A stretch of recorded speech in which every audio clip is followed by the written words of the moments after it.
प्यारे शिव भक्तों, जिंदगी खुद की है तो उम्मीद भी खुद से ही रखो, क्योंकि खुद का दर्द खुद से बेहतर कोई नहीं समझ सकता।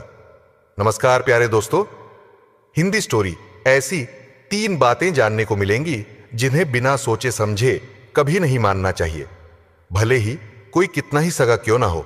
इसलिए आप कहानी के अंत तक हमारे साथ बने रहे और चैनल पर नए हैं तो हिंदी स्टोरी चैनल को सब्सक्राइब करके बेल आइकन ऑन कर लें। मित्रों, प्राचीन समय की बात है। रघुनाथपुर नामक किसी नगर में हुकुम सिंह नाम के एक प्रतापी राजा राज करते थे।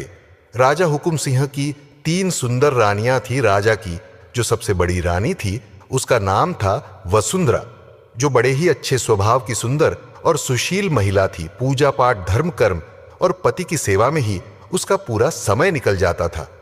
राजा की जो 2 छोटी रानियां थी उनमें से एक का नाम था त्रिवेणी और जो सबसे छोटी थी उसका नाम रूपमाला था। वे दोनों अभी कम उम्र और बहुत सुंदर थी। मित्रों, बात कुछ ऐसी थी कि बड़ी रानी से जब राजा को कोई संतान नहीं हुई तब राजा ने त्रिवेणी से विवाह किया, और त्रिवेणी से भी जब कोई संतान नहीं हुई तो राजा हुकुम सिंह ने रूपमाला से विवाह किया। साथियों, इस तरह 3 विवाह करने के बाद भी राजा को संतान प्राप्ति नहीं हुई। यह बात राजा को बहुत दुख पहुंचाती थी और वह मन ही मन सोचता था कि पुत्र की कामना से विवाह भी कर लिए, पूजा पाठ, हवन यज्ञ सब करके देख लिए, परंतु अभी भी संतान सुख प्राप्त नहीं हुआ। दोस्तों, इस संसार का यह नियम है कि यहां आकर दुखों से कोई वंचित नहीं रहा है। सभी के जीवन में कोई ना कोई दुख लगा ही रहता है, राजा हो या भिखारी। दुख रूपी सागर में सभी को गोता लगाना पड़ता है। संतान ना होने के कारण सारे ऐशो आराम होते हुए भी राजा बहुत ज्यादा हताश और निराश रहता था। उसके मन में हमेशा यह चिंता बनी रहती थी कि हमारे बाद इस राज्य की देखभाल कौन करेगा, कौन इस विशाल राज्य को संभालेगा। राजा हुकुम सिंह अपनी बड़ी रानी वसुंधरा से बहुत ज्यादा प्रेम करते थे। रानी वसुंधरा तीनों रानियों में बुद्धि और संस्कारों में श्रेष्ठ थी। उसके अच्छे स्वभाव के कारण ही राजा उसे बहुत चाहते थे। राजा किसी भी कार्य को करने से पहले अपनी बड़ी रानी वसुंधरा से सलाह जरूर लेते थे, और बड़ी रानी भी अपने राजा को उसके हित की ही सलाह दिया करती थी। राजा जब गहरी चिंता में होते थे तो वह उन्हें साहस दिया करती थी, और यही सच्ची पतिव्रता स्त्री का धर्म है कि यदि पति किसी बात को लेकर गहरी चिंता में है तो उसे चिंता से मुक्त कर दे, उसे तनाव से बाहर निकाल ले, उसे हिम्मत और दिलासा दे। मित्रों, राजा साहब जब अपनी बड़ी रानी वसुंधरा को उसके अच्छे गुणों के कारण उसे अधिक सम्मान देते थे तो यह देख देखकर उनकी दोनों छोटी रानियों को बहुत जलन होती थी, जबकि राजा हुकुम सिंह उन्हें भी बराबर का सम्मान देते थे। जब राजा अपनी छोटी रानियों के पास होते थे तो बड़ी रानी को कोई आपत्ति नहीं होती थी, लेकिन जब राजा हुकुम सिंह अपनी बड़ी रानी के पास चले जाते थे तो वे दोनों छोटी रानियां ईर्ष्या से जल उठती थी। वह मन ही मन बड़ी रानी को बहुत कोसती रहती थी और ऐसी उल्टी सीधी हरकत करती रहती थी जिससे हुकुम सिंह की नजरों में रानी वसुंधरा गिर जाए। राजा की दोनों छोटी रानियां त्रिवेणी और रूपमाला राजा के सामने तो ऐसे पेश आती थीं जैसे वह बड़ी रानी वसुंधरा से कितना ज्यादा प्रेम करती है। वसुंधरा रोज सवेरे स्नान ध्यान करके और भगवान शिव की आराधना करती थी और हर दिन नगर के कुछ जरूरतमंद लोगों की सहायता करती थी। भूखे प्यासे लाचार लोगों को भोजन कराती थी। उसके बाद स्वयं अन्न जल ग्रहण करती थी। साथियों, इधर राजा की जो छोटी रानियां थीं वह पूरे दिन सजने संवरने में ही लगी रहती थी। ना किसी घर आए अतिथि को भोजन पानी कराती थी और ना किसी अन्य बात का ध्यान रखती थी। उनका तो अधिकतर ध्यान राजा साहब को रिंझाने में ही लगा रहता था। उधर बड़ी रानी वसुंधरा प्रतिदिन भगवान भोलेनाथ की पूजा पाठ और दीन दुखियों की सेवा करती रही तो रानी वसुंधरा की सेवा से प्रसन्न होकर भगवान शिव ने उसे पुत्रवती होने का वरदान दे दिया। शिव शंभू की कृपा से जब रानी वसुंधरा को गर्भ ठहर गया और यह खबर जब राजा को मिलती है तो वह खुशी से फूला नहीं समा आता है। उसने पूरे नगर के दीनहीन लोगों को बुलाकर खूब दान धर्म किया। इधर जब छोटी रानियों ने सुना कि बड़ी रानी वसुंधरा ने गर्भ धारण कर लिया है तो उनके कलेजे पर सांप लौट गया। वे सोचने लगी वैसे भी राजा साहब उससे ज्यादा प्रेम करते हैं। यदि उसने किसी पुत्र को जन्म दे दिया तो फिर उनका प्रेम बड़ी रानी की तरफ और अधिक बढ़ जाएगा। फिर तो हम दोनों उनकी नजरों में सिर्फ एक दासी बनकर रह जाएंगे। फिर हमारी इस राजमहल में कोई इज्जत नहीं करेगा। वे दोनों आपस में विचार करने लगी। कहने लगी, बहन, अनर्थ हो गया। हमारी किस्मत तो फूटी निकली। बड़ी रानी वसुंधरा बाजी मार ले गई और हमें कंगाल कर गई। वह तो महारानी बनकर पूरे जीवन आनंद से रहेगी और हम दोनों दासी बनकर उसकी सेवा करेंगे। फिर तो हमारी हालत एक नौकरानी से भी बदतर हो जाएगी। यही सोच सोचकर वह दोनों छोटी रानियां मरी जा रही थीं। उन्हें कुछ समझ नहीं आ रहा था कि अब वे क्या करें जिससे बड़ी रानी राजा से दूर हो जाए और उनकी इज्जत बनी रहे। बहुत देर तक सोच विचार करने के बाद छोटी रानी रूपमाला कहने लगी, बहन, हमें कुछ ना कुछ तो करना ही चाहिए। अगर आज हम हाथ पर हाथ रखे बैठे रहे तो हमारा जीवन तो नरक बनकर रह जाएगा। राजा साहब तो पहले से ही बड़ी रानी को बहुत चाहते हैं। वसुंधरा की तो किस्मत चमक गई और हमारा भाग्य फूट गया। मित्रों, इस प्रकार वह दोनों रानियां ईर्ष्या की जलन से मरी जा रही थी। रूपमाला बोली, बहन, इससे पहले कि महाराज मुझसे अपना मोह भंग करे, मैं अभी से अपने मायके चली जाती हूं। यहां देख देख कर घुट घुट कर मैं नहीं जी पाऊंगी। तब त्रिवेणी कहने लगी, बहन, मायके जाना कोई समस्या का समाधान नहीं है। जरा विचार करो, तुम अपने मायके में कितने दिन रह पाओगी? आखिर एक ना एक दिन तो फिर से यहीं आना है, इसी राज्य महल में। इसीलिए मेरी बात समझो, यहीं रहकर हमें कोई उपाय निकालना चाहिए जिससे राजा का प्रेम हमसे कम ना हो। तब रूपमाला बोली, बहन, तू ही कोई तरकीब सोच। तब त्रिवेणी कहती है, बहन, ध्यान से सुनना, मेरे दिमाग में एक योजना आई है। अगर यह योजना काम कर गई तो हमारी समस्या का समाधान हमेशा हमेशा के लिए हो जाएगा और हम सदैव महाराज की नजरों में उनकी प्रिय महारानी बनकर रहेंगे। तब रूपमाला पूछती है, बहन, हमें भी बताओ, वह कौन सी योजना है? तब त्रिवेणी समझाती है, अगर हम दोनों मिलकर बड़ी रानी को राज्य से निकलवा दें तो महाराज पहले की तरह हमसे प्यार करने लगेंगे और हमारा खोया हुआ सम्मान फिर से लौट आएगा। दोस्तों, इस प्रकार दोनों रानियों ने मिलकर बड़ी रानी वसुंधरा को राज्य से निकालने की योजना बनाई और अपनी दासी से कहकर राज्य पंडित को अपने महलों में बुलवाया। राज्य पंडित जब उनके महल में आए तो उन दोनों रानियों ने राज्य पंडित का बड़ा सम्मान किया। उनके भोजन के लिए तरह तरह के स्वादिष्ट व्यंजन बनवाए। उन स्वादिष्ट व्यंजनों को देखकर राज्य पंडित एकदम प्रसन्न हो उठते हैं। पंडित जी बड़े सहमते हुए पूछते हैं, हे रानी, क्या यह सारा भोजन हमारे लिए बनवाया है? दोनों रानियों ने कहा, हां पंडित महाराज, यह भोजन आपके लिए ही बनवाया है। आप निश्चिंत होकर भोजन करिए। पंडित जी भोजन करने बैठ गए और दोनों रानियां पंखा लेकर उन पर हवा करने लगती हैं। पंडित जी सोचने लगे, इतनी सेवा खातिर करने का मतलब क्या है? कहीं आज मुझे बलि का बकरा तो नहीं बनाया जा रहा है, जैसे बकरे को पहले खिलाते पिलाते हैं और उसके बाद काट देते हैं। खैर, जो भी होगा, पहले भोजन करते हैं। इतना स्वादिष्ट भोजन तो हमने आज से पहले कभी नहीं किया है। पंडित जी पेट भर के भोजन करते हैं और उसके बाद पूछते हैं, हे रानी हो, इतनी सेवा सत्कार करने का क्या अब मैं कारण जान सकता हूं? साथियों, राज्य पंडित के पूछने पर रानी रूपमाला उन्हें अपनी योजना के बारे में बताती है। हे पंडित जी, आपको हमारा एक काम करना होगा।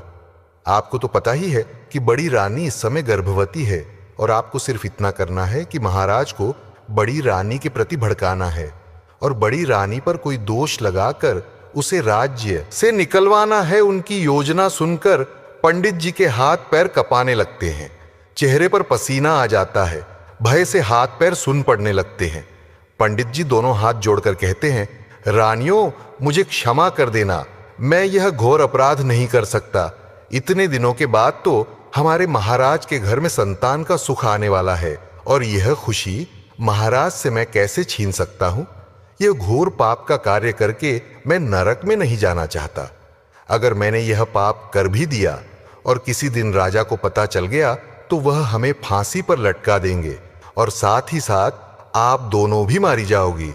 इसीलिए रानियों, आप मुझे माफ कर दो, मैं इस कार्य में आपकी कोई मदद नहीं कर सकता। दोस्तों, जब पंडित जी उठकर चलने लगते हैं तो उन दोनों रानियों ने देखा कि बात तो बिगड़ रही है, तब दोनों ने हाथ पकड़कर पंडित जी को फिर से बैठा लिया और बोली, हे पंडित जी, यदि आपने हमारा यह काम कर दिया तो हम आपको मुंह मांगा धन देंगे, आपकी 7 पीढ़ियां बैठी बैठी खाएंगे, तब भी धन दौलत खत्म नहीं होगी।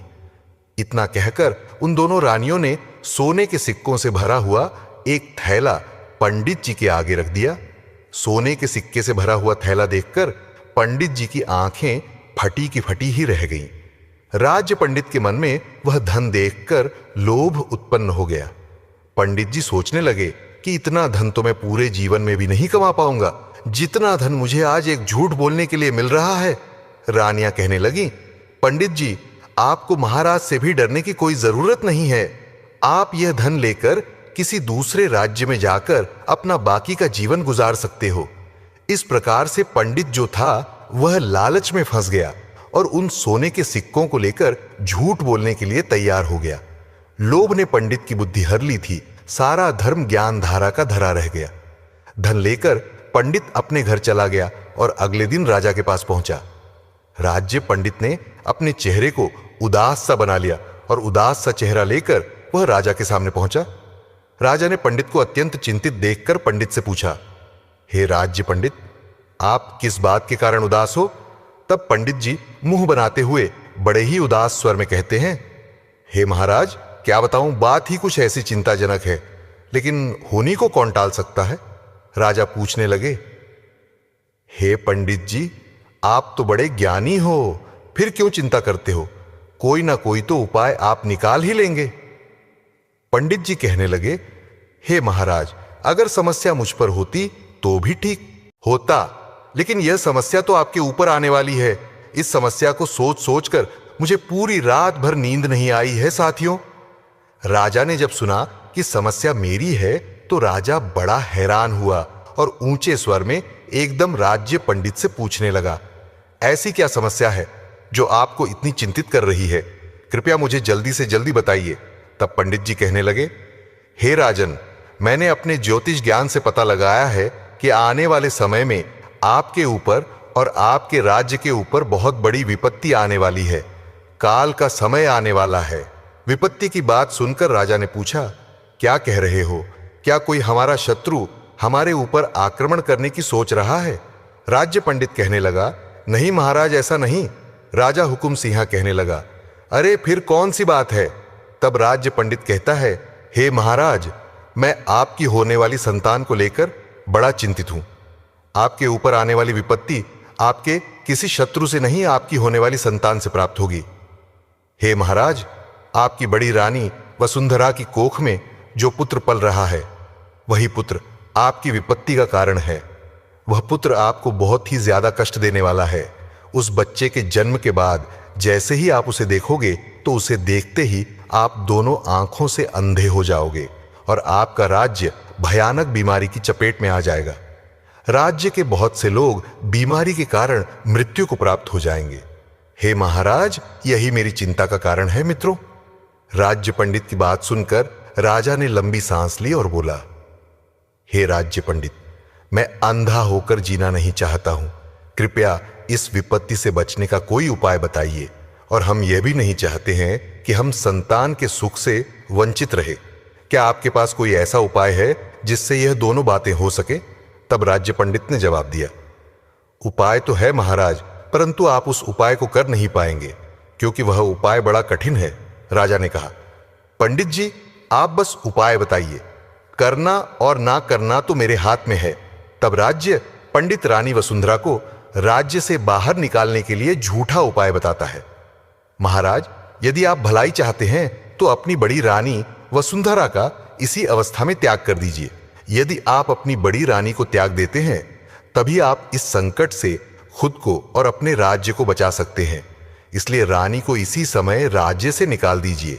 इससे आपके ऊपर आने वाली विपत्ति भी टल जाएगी और रानी जहां भी रहेगी वह सकुशल बच्चे को जन्म भी दे देगी। दोस्तों, राजा जो था वह अपने राज्य पंडित के ऊपर बहुत विश्वास करता था। उसने सोचा पंडित जी जो कह रहे हैं वही ठीक है। उसने एक बार भी राज्य पंडित पर संदेह नहीं किया कि पंडित जो कह रहा है वह उसकी दुष्ट रानियों की चाल है।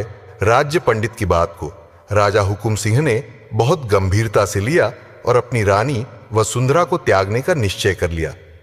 एक दिन राजा हुकुम सिंह ने अपनी रानी वसुंधरा से कहा, हे प्रिय, कहते हैं जब बच्चा मां के पेट में हो तो मां को अधिक से अधिक तीर्थों के दर्शन करने चाहिए, अधिक से अधिक भगवान का ध्यान भजन करना चाहिए। राजा आगे कहता है, चलिए हम कुछ दिनों के लिए तीर्थ स्थलों पर घूम कर आते हैं साथियों। वह भोली भाली रानी राजा की चाल को नहीं समझ पाई कि वह तीर्थों की कहकर उसे राज्य से बाहर छोड़ने जा रहा है। एक बार तो रानी ने राजा से कहा, महाराज, इस समय मेरा 8वां महीना चल रहा है, इस हालत में आप मुझे कहां ले जाओगे? मैं महल में ही ठीक हूं। लेकिन राजा नहीं माना। वह तो राज्य पंडित की बातों से पूरी तरह अंधा हो गया था। रानी ने कहा, चलो, जब मेरे पतिदेव मेरे साथ हैं तो मुझे किस बात की चिंता है। इस तरह रानी वसुंधरा राजा के साथ जाने लगी। अगले दिन राजा और रानी अपने रथ में बैठकर महल से निकलते हैं और कई राज्यों तक तो राजा रानी को रथ में बैठाकर ले गया। जब घना जंगल लाया तो राजा रानी को पैदल ले जाने लगा। उस घने जंगल में राजा हुकुम सिंह जब पहुंचा तो चलते चलते रानी ने राजा से कहा, हे महाराज, इतनी देर से चलते चलते मैं थक चुकी हूं। यहीं किसी वृक्ष के नीचे बैठकर विश्राम करना चाहती हूं, क्योंकि इस अवस्था में मुझसे ज्यादा नहीं चला जाता। राजा ने कहा, ठीक है प्रिय, तुम आराम करो, हम तुम्हारे पास में ही बैठ जाते हैं। इस प्रकार रानी वसुंधरा अपने पति के पास एक वृक्ष के नीचे बैठकर आराम करने लगती है। रानी पहले से हारी थकी तो थी ही, इसीलिए उसे जल्दी ही गहरी नींद आ गई। रानी गहरी नींद में निश्चिंत होकर सो जाती है। उसे क्या पता था कि राजा के मन में आखिर क्या चल रहा है। इधर राजा हुकुम सिंह ने एक कागज पर कुछ लिखा और रानी के पास रखकर वहां से चला आया। कुछ समय बाद रानी जब नींद से जागी तो रानी ने अपने पास अपने पति को नहीं पाया। वह एकदम से डर के मारे घबरा गई। उसने अपने पास रखे एक कागज को पढ़ा तो पढ़ते ही उसके आंसू निकल आए। कागज में लिखा था, हे मेरी प्यारी रानी, मुझे क्षमा कर देना। किसी कारणवश मैं तुम्हारा त्याग कर रहा हूं। अब तुम चाहे जहां जाओ, जहां रहो, हमारा तुमसे कोई नाता नहीं है। दोस्तों, राजा हुकुम सिंह का वह खत पढ़कर रानी वसुंधरा गहरे शोक में डूब जाती है और अपने पति का नाम लेकर के उस जंगल में रोती चिल्लाती घूमती रहती है। लेकिन राजा का वहां कहीं अता पता नहीं था। वह दुखियारी उसी हालत में कई घंटे इधर उधर भटकती रहती है। उसके दुख का वर्णन करना भी मुश्किल है। रानी बार बार यही प्रश्न कर रही थी कि आखिर मुझसे भूल क्या हो गई जो राजा साहब ने मुझे त्याग दिया। लेकिन उसके प्रश्न का कोई जवाब देने वाला वहां नहीं था। उस लाचार रानी को अपनी इतनी चिंता नहीं थी, पर उसके पेट में जो बालक पल रहा था उसकी चिंता बहुत अधिक थी। अगर वह अकेली होती तो कहीं अपने प्राण त्याग देती, लेकिन जिस बालक ने अभी दुनिया भी नहीं देखी उसकी हत्या कैसे कर सकती थी।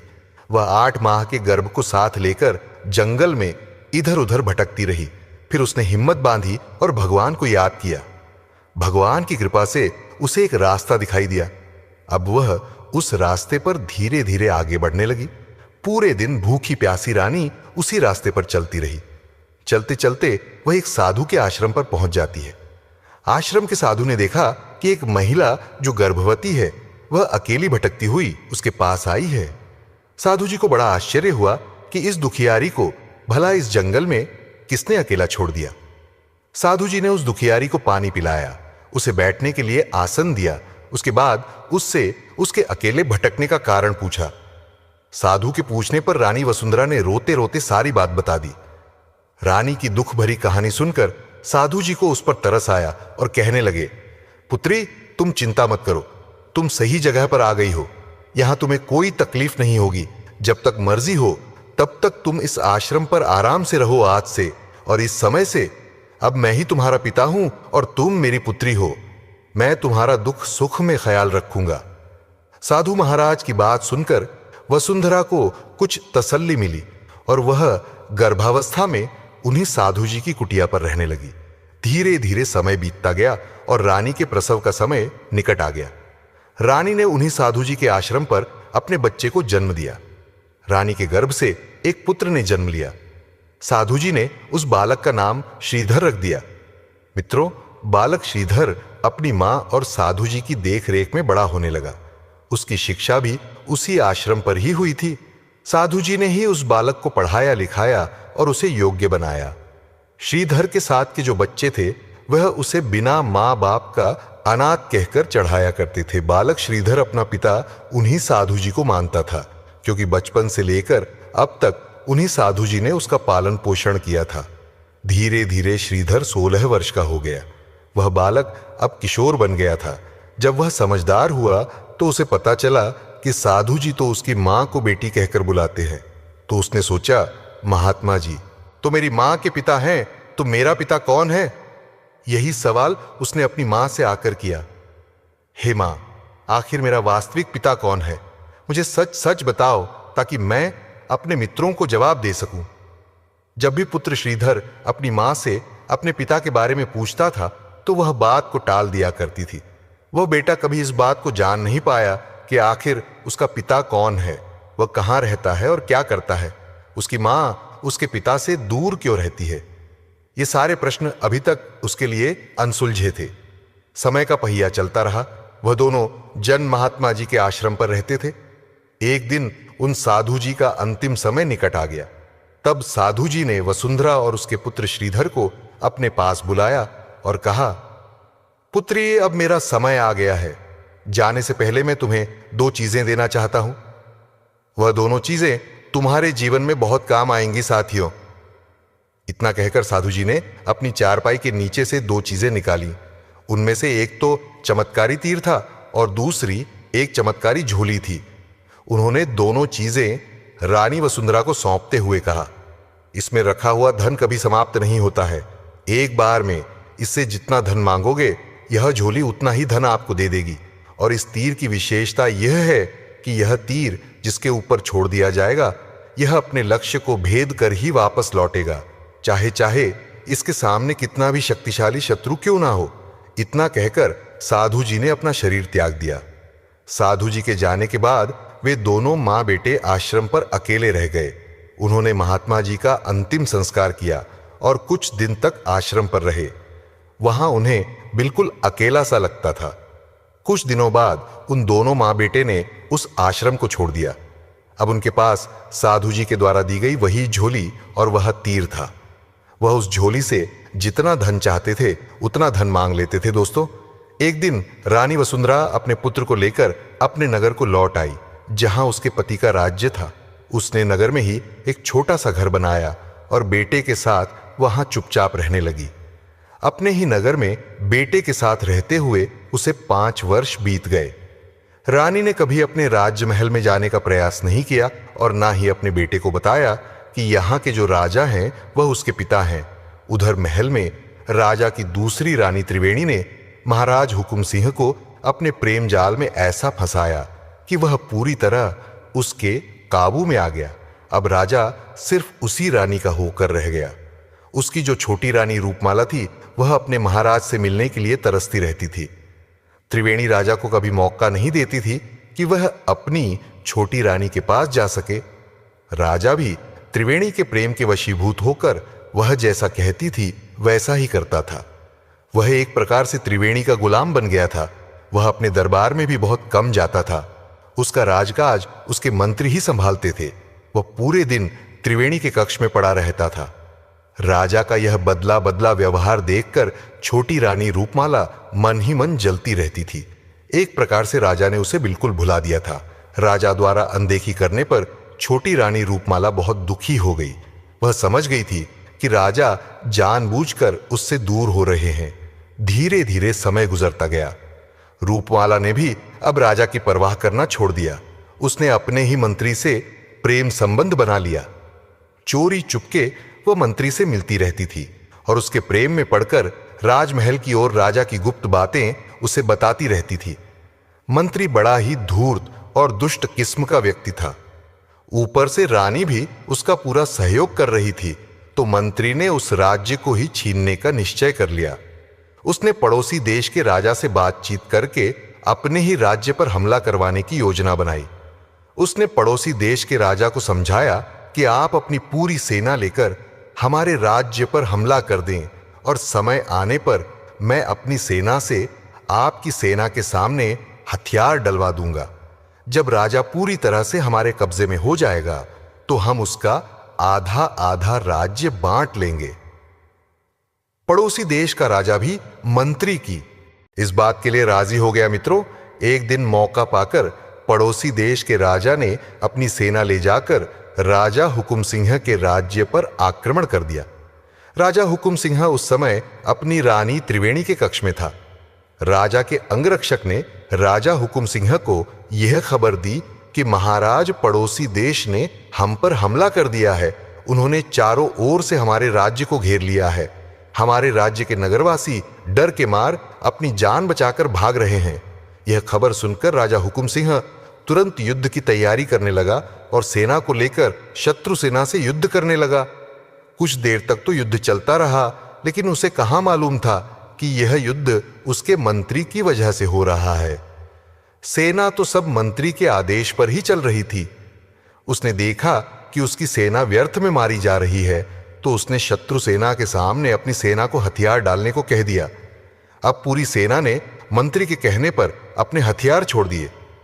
इधर राजा हुकुम सिंह अकेला पड़ गया। एक अकेला कब तक पूरी सेना से लड़ता।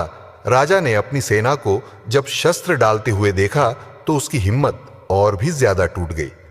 शत्रु सेना ने आकर राजा हुकुम सिंह को चारों तरफ से घेर लिया और उसे बंदी बनाने का प्रयास करने लगे। जिस शत्रु सेना हुकुम सिंह को बंदी बनाने वाले थे, ठीक उसी समय पर एक जवान योद्धा तेजस्वी सूर्य की किरणों की तरह शत्रु सैनिकों को चीरता हुआ, काटता मारता हुआ राजा के पास जा पहुंचा। उसने राजा को हिम्मत दी कि महाराज, आप घबराइए नहीं और अपने हथियार उठाइए। इतनी जल्दी हम हार नहीं मान सकते। उस जवान योद्धा को देखकर, उसकी वीरता को देखकर राजा हुकुम सिंह आश्चर्यचकित था।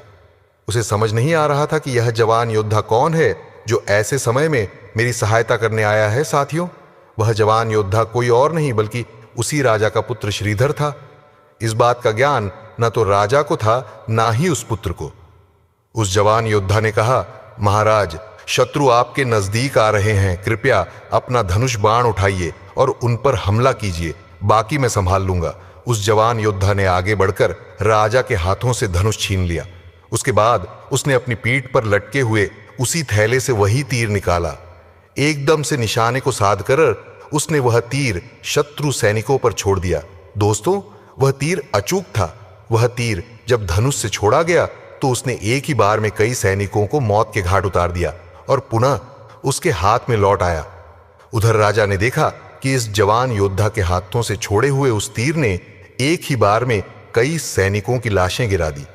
ज्यादा आश्चर्य उसे इस बात पर हुआ कि वह तीर सैनिकों को मारने के बाद में पुनः लौटकर उस जवान योद्धा के हाथों में आ गया। एक साथ में 304 सैनिकों की लाशें देखकर शत्रु सेना में खलबली मच गई। उन्हें विश्वास नहीं हो रहा था कि एक तीर से इतने लोग कैसे मारे जा सकते हैं। एक तीर से इतने सैनिकों की मौत कैसे हो सकती है। एक पल के लिए सब सोचने पर मजबूर हो गए। अब तो उस जवान योद्धा ने फिर से उस तीर को चलाया। इस बार एक ही तीर से शत्रु देश की सेना के हजारों सैनिक मारे गए। पर विशेष बात यह थी कि वह तीर शत्रुओं का सर्वनाश करके दोबारा उसके पास लौटकर आ जाता है। यह देखकर शत्रु राजा और उस मंत्री के हाथ पैर सुन्न पड़ गए। अब तो उनके दिमाग से राजा को बंदी बनाने का विचार निकल गया और वह अपनी जान बचाने में लग गए। मित्रों, तीसरी बार जब उसने धनुष पर बाण चढ़ाया तो शत्रु सेसे ने देखा कि अब तो यह किसी को भी जीवित नहीं छोड़ेगा, तो उसकी पूरी सेना जान बचाकर भाग खड़ी हुई। पड़ोसी देश का राजा जब अपनी सेना को लेकर भाग गया तो राजा हुकुम सिंह निर्भय हो गए। उस जवान योद्धा ने अकेले ही उस युद्ध को जीत लिया था। राजा उस जवान योद्धा की वीरता को देखकर बहुत हैरान था। पूछने लगा, हे कुमार, तुम कौन हो? तुमने पलक झपकते ही एक तीर से युद्ध का पासा पलट दिया। धन्य है वह मां जिसने तुम्हारे जैसे वीर को जन्म दिया है। हे वीर बालक, मैं तुम्हारी युद्ध कला को प्रणाम करता हूं। इस प्रकार से राजा हुकुम सिंह उस राजकुमार की वीरता के कायल हो गए। कहने लगे, हे वीर युवक, यदि तुम सही समय पर नहीं पहुंचते तो दुश्मन मुझे बंदी बनाकर ले जाते और वह मेरी हत्या कर देते। तुमने मेरे प्राणों के साथ साथ इस राज्य की रक्षा की है। हम तुम्हारा यह एहसान कभी नहीं भूलेंगे राजा। हुकुम सिंह बार बार उस वीर युवक की प्रशंसा कर रहे थे। राजा बोला, हे पुत्र, मैं चाहता हूं कि तुम मेरे साथ मेरे राज्य महल में चलो। इस प्रकार से राजा उस जवान योद्धा को अपने महल में बुलाकर ले जाता है और उसका खूब सम्मान करता है, बड़ा स्वादिष्ट भोजन कराता है। इसके बाद राजा ने पूछा, हे वीर बालक, तुम्हारे माता पिता कौन हैं और वे कहाँ रहते हैं? तब उस जवान योद्धा ने बताया, महाराज, मेरा नाम श्रीधर है और मैं अपने पिता को तो नहीं जानता, पर मैं अपनी माँ के साथ आपके ही नगर में रहता हूं। मेरी माँ का नाम वसुंधरा है। उस जवान योद्धा की बात सुनकर राजा को कुछ आश्चर्य हुआ। राजा पूछने लगा, बेटे, तुम अपने पिता को क्यों नहीं जानते हो? तो उस युवक ने जवाब दिया, महाराज, मैंने अपने पिता को कभी देखा ही नहीं है। मैंने कई बार अपनी माँ से पूछा कि मेरा पिता कौन है, लेकिन मेरी माँ ने कभी यह बात नहीं बताई। वह मुझे हमेशा इधर उधर की बातें सुनाकर टाल दिया करती थी। साथियों, रानी वसुंधरा का नाम सुनकर राजा के हाथ पैर कांपने लगे। उसे अपनी रानी की याद आने लगी। अब तो राजा मन में सोचने लगा, कहीं यह राजकुमार मेरी बड़ी रानी वसुंधरा का बेटा तो नहीं है, जिसे मैं गर्भावस्था के दौरान राज्य पंडित के कहने पर जंगल में छोड़ आया था, और यह जवान योद्धा कहीं मेरा बेटा तो नहीं है। फिर राजा ने सोचा, नहीं नहीं, यह मेरा बेटा नहीं हो सकता। अगर मेरा बेटा होता तो मैं अब तक इसे देखकर अंधा हो गया होता, जैसा कि पंडित जी ने बताया था। लेकिन आज यह मेरे बेटे से कम नहीं है, क्योंकि इसने मेरी जान बचाई है और इस राज्य की रक्षा की है।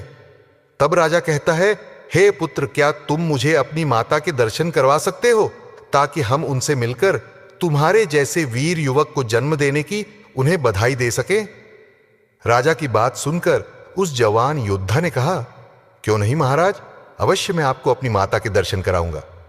आप चलिए मेरे साथ। इस प्रकार राजा हुकुम सिंह एक साधारण नागरिक की तरह श्रीधर की मां वसुंधरा से मिलने जाता है। जब राजा वसुंधरा के घर पहुंचा तो उसने देखा कि वह लड़का जिस स्त्री की बात कर रहा था, वह तो उनकी ही बड़ी रानी वसुंधरा है। वसुंधरा को देखकर राजा के मुंह से कायक निकल पड़ा। अरे वसुंधरा, तुम इस जवान योद्धा की मां हो दोस्तों। इधर वसुंधरा जब अपने राजा को देखती है तो उसकी आंखों से आंसुओं की धार बहने लगती है। वसुंधरा ने आगे बढ़कर के अपने पति के पैर छुए और बोली, महाराज, आपने ठीक पहचाना, मैं ही आपकी रानी वसुंधरा हूं, जिसे आप मरने के लिए एक जंगल में छोड़ आए थे। राजा ने पूछा, हे रानी, यह जवान योद्धा कौन है? तो रानी ने बताया, महाराज, यह अभागा आपका पुत्र है, जिसे आज तक यही नहीं पता था कि उसका पिता कौन है। जब श्रीधर ने अपने माता पिता की बातों को सुना तो फिर उसे समझते देर नहीं लगी कि यही राजा हुकुम सिंह मेरे पिता हैं। आगे बढ़कर के उसने भी अपने पिता का आशीर्वाद लिया। राजा ने उसे अपने सीने से लगा लिया और बार बार अपनी रानी और पुत्र से क्षमा मांगने लगा। राजा ने निवेदन किया, हे प्रिय, अब तुम मेरे साथ राजमहल में चलो, वही तुम्हारा घर है।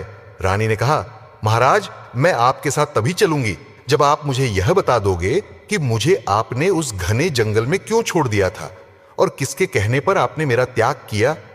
तब राजा ने अपनी रानी वसुंधरा को सारी कहानी कह सुनाई और कहा, हे रानी, मुझसे राज्य पंडित ने यह कहा था कि हमारे पुत्र का जन्म होने पर उसे देखते ही मैं अंधा हो जाऊंगा और राज्य पर भयंकर विपत्तियां आन पड़ेगी। इसी डर से मैंने तुम्हारा त्याग कर दिया था। तब रानी बोली, महाराज, अगर राज्य पंडित की बात सत्य होती तो आप अब तक अंधे हो चुके होते, क्योंकि आपने युद्ध क्षेत्र में ही मेरे पुत्र को देख लिया है। लेकिन आप एकदम सही सलामत हैं। मुझे लगता है कि राज्य पंडित ने आपको धोखा दिया था मित्रों। राजा ने राज्य पंडित को अपने पास बुलाया। जब उससे पूछा तो पहले तो वह इधर उधर की बातें करने लगा। जब राजा ने धमकी देते हुए पूछा तो उस पंडित ने सारी कहानी सच सच बता दी और कहा, हे महाराज, आपकी दोनों रानियों ने मुझे लालच देकर मुझसे यह पाप करवाया था, मुझे आप क्षमा कर दीजिए। राजा क्रोध से भर गया। उसने तुरंत ही दोनों रानियों और उस राज्य पंडित को जेल में डालने का हुक्म दे दिया। दोनों रानियां राजा के सामने खूब गिड़गिड़ा और अपनी रिहाई की भीख मांगने लगी, लेकिन राजा ने उनकी एक न सुनी और उन्हें बंदी गृह में डलवा दिया। जब सारी सच्चाई रानी वसुंधरा के सामने आई तो रानी कहने लगी, हे महाराज, चाहे कोई कितना ही सगा संबंधी हो, उसकी यह 3 बातें बिना सोचे समझे सही नहीं मानना चाहिए। पहली, जब कोई आपको भड़का कर किसी की हत्या करवाना चाहता हो तो उस समय बिना सोचे समझे उसकी बात सच नहीं मानना चाहिए। दूसरी, जब कोई आपके परिवार में फूटा डालना चाहता हो, आपस में रिश्ते खराब करवाना चाहता हो तो उस समय भी उनकी बातें बिना जांचे सही नहीं मानना चाहिए। तीसरी, जब कोई आपकी पत्नी, बहन, भाई या मां बाप पर लांछन लगाता हो तब भी बिना सोचे समझे निर्णय नहीं लेना चाहिए, क्योंकि कभी कभी मनुष्य दूसरे की कही बातें सुनकर जल्दबाजी में क्रोध के आवेश में फैसला ले लेता है, लेकिन जब उसे पता चलता है कि सच्चाई तो इसके बिल्कुल विपरीत थी तो बाद में उसे पछताना पड़ता है। साथियों, अपनी रानी की बातें सुनकर राजा ग्लानि से भर गया। उसकी आंखों में आंसू आ गए। वह अपने पुत्र और रानी वसुंधरा को गले लगाकर अपनी गलती का पछतावा करने लगा और बार बार अपनी गलती की क्षमा मांगने लगा। रानी वसुंधरा ने राजा हुकुम सिंह को क्षमा कर दिया। इस तरह राजा अपना राज्य धर्म निभाते हुए अपने पुत्र और अपनी रानी के साथ आगे का सुखमय जीवन व्यतीत करने लगा। दोस्तों, कहानी पसंद आई हो तो वीडियो को लाइक करके हिंदी स्टोरी चैनल को सब्सक्राइब करें। धन्यवाद। हर हर महादेव।